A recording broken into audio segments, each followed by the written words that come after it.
I wanted to talk about some disconnects between Japan and America now with the social media and all that.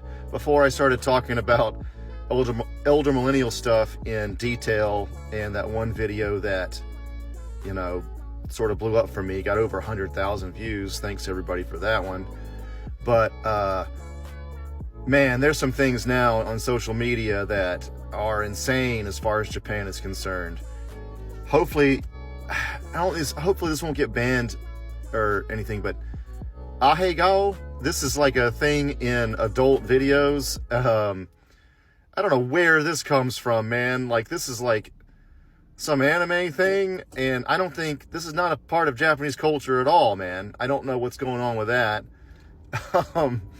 And then after that, the uwu thing. First of all, Japanese people can't even say woo naturally. They have to learn it. When they say woman, they say uman. So uwu is definitely not something Japanese people say. Not regularly, not at all. So there's that. I don't know where this stuff is coming from.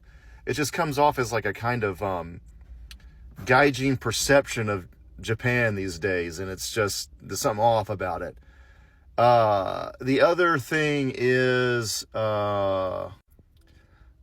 this is sort of a separate topic almost, basically, but I don't think Ronin, the idea of Ronin is that big of a deal in Japan, not as big as America.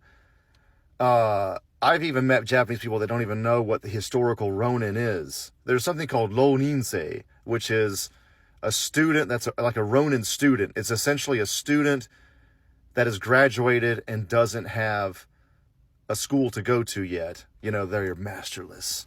So that's the only modern usage of Ronin. Of course, I mean, there's no samurai, but there wouldn't be any modern usage really. But no one seems to know much about the history of it. And I think a lot of that has to do with Americans really loving the idea of freedom, not having a boss, like not having a daimyo, not having a retainer or whatever, not having anything like that. So like being a badass samurai, but not having a boss, so you're a Ronin, is like the idea of freedom for America. People think that's awesome. But I think, correct me if I'm wrong if you're a Japanese historian out there, or somebody that's just more in the know, but I think that, you know, historically it wasn't a great thing. It was like being unemployed. Like, it wasn't super awesome to be a Ronin. It was like a vagabond, which is kind of cool romantically, historically, Musashi and all that, but I don't know. I don't think it's as cool as we think it is. The other major disconnect, and it's becoming less of a disconnect, is ninja and like the ninja magic stuff with the finger weaving and all that.